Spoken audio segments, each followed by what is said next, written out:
بسم اللہ الرحمن الرحیم۔ میں بہت چھوٹی تھی، ابھی بالغ بھی نہیں ہوئی تھی۔ اس وقت سے ہم اپنی خالہ کے گھر جاتے تھے۔ 3 دن یا پھر 1 ہفتہ اپنی خالہ کے گھر ٹھہرتے تھے۔ میرے ابو کے گھر کے قریب ایک چھوٹی سی دکان تھی۔ ابو صبح سے شام تک اسی دکان پر رہتے تھے۔ جب ہم نے خالہ کے گھر جانا ہوتا تو ابو ہمیں ان کے گھر چھوڑ کر خود واپس آ جاتے تھے۔ جب میں جوان ہوئی تو اس وقت میں بہت خوبصورت تھی اور بھاری وجود والے جسم کی مالکن تھی۔ کہتے ہیں کہ جوانی مستانی ہوتی ہے۔ میرے جوان ہونے کے بعد میرا خالو مجھ سے عجیب سی باتیں کرتا تھا۔ میری جوانی کے متعلق مجھ سے اکیلے میں پوچھتا تھا اور میری بہت ہی زیادہ تعریف کرتا تھا۔ ایک دن ہم خالہ کے گھر گئے تو خالہ کسی پڑوسن کے ہاں گئی ہوئی تھی۔ ہمارے خالو گھر پر ہی تھے تو میں خالہ کے گھر کپڑے کے بغیر نہانے لگی تو خالو نے بغیر کپڑوں کے نہاتے ہوئے مجھے دیکھ لیا۔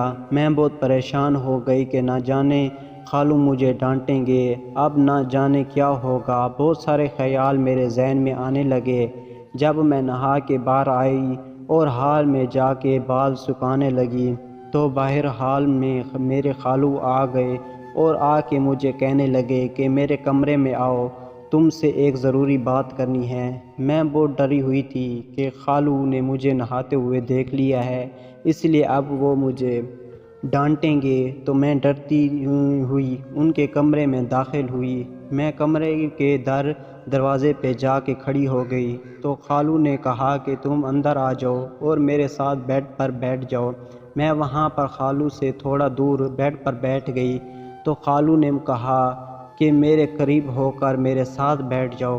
میرے خالو نے میرا ہاتھ پکڑا اور اپنا ہاتھ میرے ہاتھ پر پھیرنے لگے اور کہنے لگے کہ میں نے تو تمہیں آج دیکھا ہے کہ تم کتنی خوبصورت اور گورے چٹے جسم کی مالکن ہو۔ میں نے کہا خالو کیا کام تھا آپ کو؟ انہوں نے کہا کوئی کام نہیں، بس دل کر رہا تھا کہ تم میرے پاس رہو، اس لیے تمہیں بلایا۔ خالو بہت ٹھرکی مزاج کے تھے۔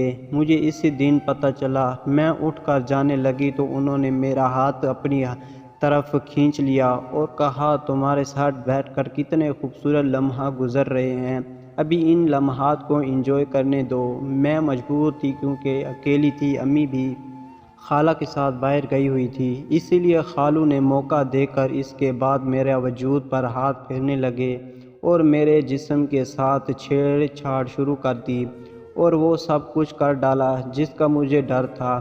میرے لیے یہ دن ایک سیاہ دن تھا۔ میں بہت پریشان ہوئی اور ڈر کے مارے کانپ رہی تھی۔ پھر جب جانے لگی تو خالو نے کہا یہ بات کسی کو نہیں بتانا۔ میں یہ بات کسی کو بتا بھی نہیں سکتی تھی۔ اس کے بعد ہم اپنے گھر واپس آ گئے۔ پھر جب بھی امی خالہ کے گھر جاتی اکیلی جاتی۔ اس دن کے بعد میں خالہ کے گھر کبھی نہیں گئی۔ میں نے ان کے گھر جانا چھوڑ دیا تھا۔ میرے نہ جانے سے امی نے بھی ان کے گھر جانا چھوڑ دیا۔